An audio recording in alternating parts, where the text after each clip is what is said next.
Hello everybody. Thanks for tuning in. Welcome to your October 2025 monthly forecast. So this is just like the beginning of the tape. Your forecast is after this tape, okay? Those of you who are new to my channel. And if you like this video, don't forget to subscribe, okay? And click on the notification bell. You'll be notified each time I upload something. Also, there is information in the description box below. There's a link to something called Ask Me a Question, which is for those of you who only want to know maybe one or two things about your chart. There's also a link to my website, and you can also just email me and ask me whatever it is you would like to know at zanezodiac@gmail.com. Okay? So, and a special thank you to all my subscribers, okay? Thank you for commenting and sharing and liking and your donations. Thank you so, so much. I really appreciate everything you guys do for me. Okay, and also everyone, remember that the weekly forecasts are now daily shorts, and there aren't always aspects between the planets every single day. Okay, so there won't be a video every day. So anyways, hey, special shout out, happy birthday to Libra and Scorpio. So, let's see here. The month starts off with Mercury moving into Scorpio on the 6th, and there's also a full moon on the 6th in Aries. On the 13th, Venus moves into Libra. Also on the 13th, Pluto in Aquarius turns direct. On the 21st, there's a new moon in Libra. And on the 22nd, Mercury, that is still in Aries in retrograde motion, falls back finally into Pisces and finishes out its transit in Pisces, and then moves into Aries fully at the beginning of next year. Okay. So then also on the 22nd, the Sun moves into Scorpio, and on the 29th, Mercury moves into Sagittarius. So now for your forecast. Happy birthday, Libra. So the Sun is in your sign up until the 22nd, and Venus, your ruling planet, moves into your sign on the 13th. And is here till the end of the month into November. And then there's a new moon in your sign on the 21st, okay? So, you know, new moon, your personal new moon is your start of the year, okay? I always tell people, you know, if you can't get out and do something on that day, at least, you know, make a list or write down something or other that you would like to do. You know, like within the next year. It's a great way to start, you know, it's the intention of whatever it is you want to do. Okay, even if you just lay around all day and watch TV or movies or something, you're still able to, you know, use the new moon to start whatever it is that you would like. Okay, and it is the best time for you to make some kind of move, too. You know how I say the best time every month is to do whatever when the moon is in your own sign. Okay, well, there you have it. And it's also a new moon at the same time. So it is kind of a little bit more than just having the moon in your sign. Okay. There's also a full moon in your opposite sign of Aries on the 6th. Okay, we're on right away. In your 7th house, that's where you have the sign of Aries. It's directly across from your 1st house of Libra. And, you know, not really a big deal. You know, all that's in Aries right now is Neptune. It's retrograde, and it does fall back into Pisces on the 22nd. And then finishes its transit in Pisces and moves fully into Aries at the beginning of next year, along with Saturn. Okay, so you'll deal with those two planets next year being directly across from you. It's in opposition, okay?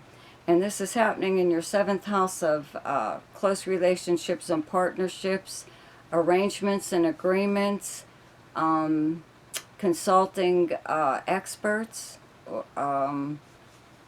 It's open enemies and competition, many things. But it's the marriage house. It's the house of commitment of some kind.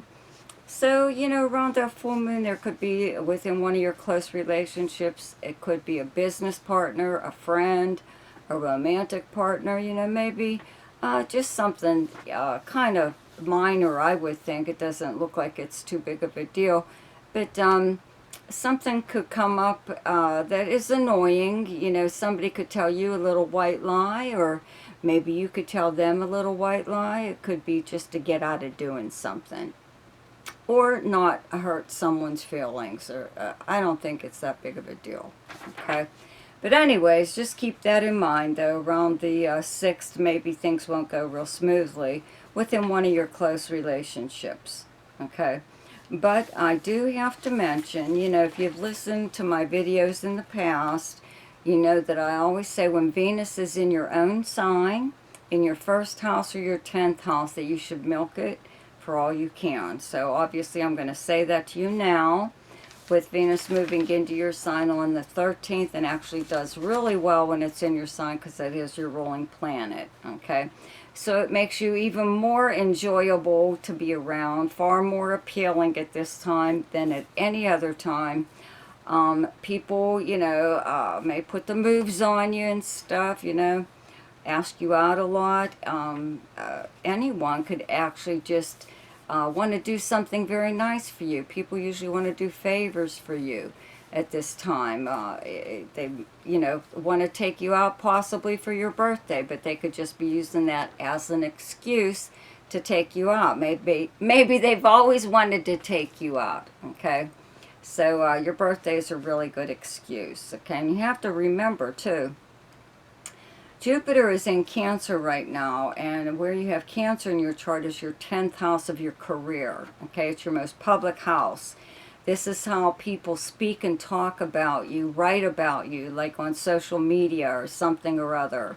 And having Jupiter here usually means it brings about a promotion of some kind or an elevation in status. So if it isn't career, it could be personal. You know, even if you don't work at all or you're retired or whatever. Okay, just having Jupiter here means you're getting a lot of good press. People are saying very nice things about you. Okay, and if you are in line for a promotion of some kind, I would have to say that it's happening around now, especially when Venus moves into your sign. You know, just having the sun in your sign is already making you the center of attention. When Venus moves here, it will even more enhance your persona. Okay, and having Jupiter in your most public house, you're getting an awful lot of attention. Okay, so I would think that, you know, if you're due for a promotion, it would probably come now, and then the money part, okay, is still happening while planets are in your sign, but even more so when the sun moves into Scorpio on the 22nd, okay, and Mercury actually moves into Scorpio on the 6th, okay, it's moving kind of fast because it moves into Sagittarius on the 29th, but up until the 6th, it's still in your sign, okay, Mercury is still in Libra up until the 6th, and then it moves into Scorpio and your second house of earned income and money. So you have all these really nice planets, you know, in your first and second house. That's like the first house is you, your personality, okay? And it's your rising sign, whatever, all of that. This is how the world views you. Your sun sign is how you actually are, right? So the sun really enhances this whole thing going on here. Then Venus moves here. Mercury's already here. So, and Mars was just here. Okay, so you've already been very, very active in whatever it is you're trying to do. Negotiate, make some kind of like pretty big move, you know, that takes a lot of planning. Maybe you did something like that. But anyways, when these planets are in your second house, okay, Mars has been in Scorpio since the end of last month. In your second house of earned income and possessions, it's your investments, it's your valuables, and also your personal values. It is your sense of self-worth and also hidden talents. many, many things, but it's basically the money house, the main money house in your chart. So having Mars here kind of prompted you to either create a new source of income along with your current source, or to go after something that is already due you, money that is already yours. If you are in some kind of elevated status, or you are getting a promotion within your career, it would probably be now, and you'd be talking money and benefits and stuff like that, you know, especially like if you're self-employed, you're getting some pretty prestigious clients, okay, which will lead to even more prestigious clients. So it could be something like that. You're really enhancing your ability to bring in more money, okay.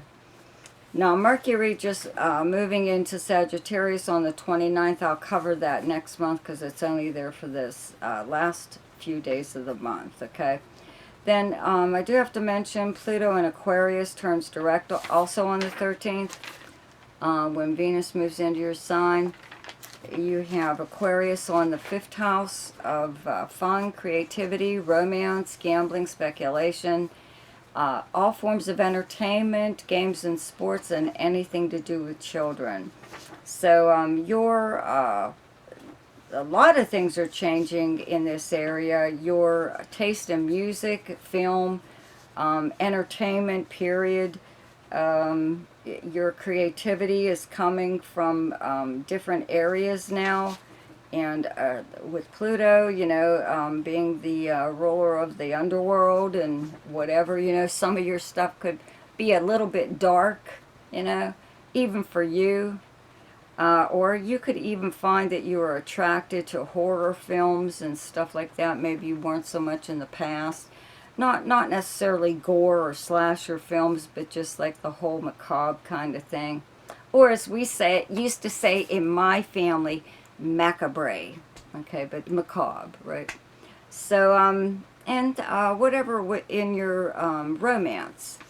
You could also have from now into, you know, until this transit is done, which is about 20 years, more contact with children or a child, a certain child, where you're having a lot of influence on them, and they're also having a lot of influence on you, though, okay, helping you to change, I think, for the better, you know, doing good things for you.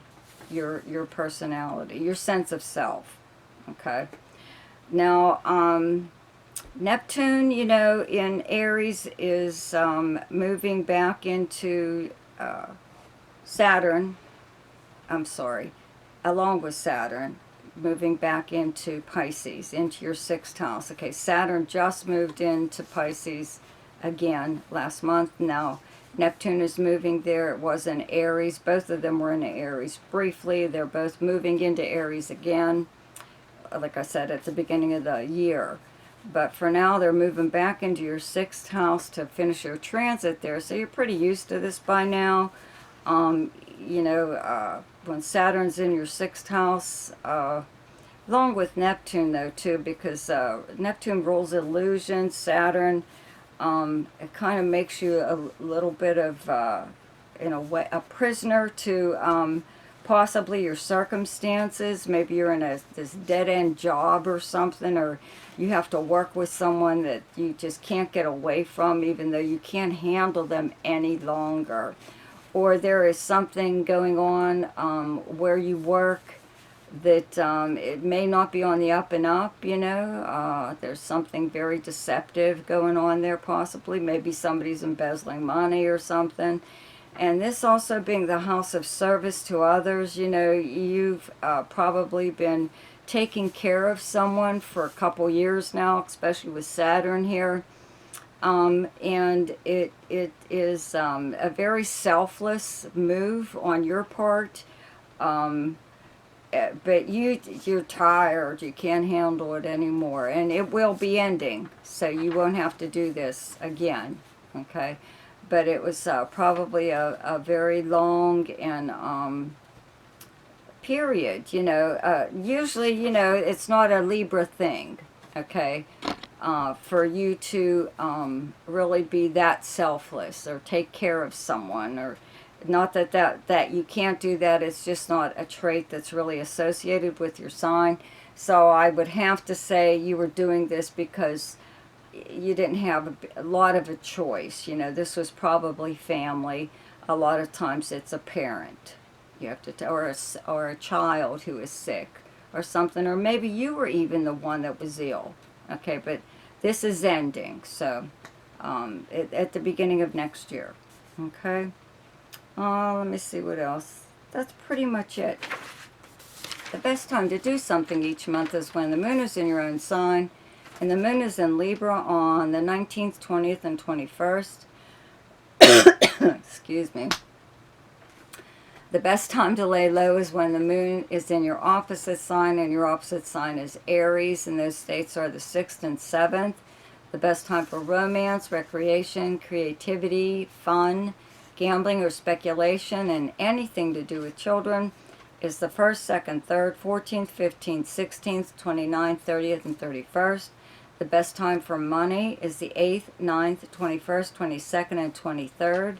The best time for your career is the 12th, 13th, and 14th. And the best time for communication and travel is the 10th, 11th, 24th, 25th, and 26th. So happy birthday to you. Have a wonderful time. See ya.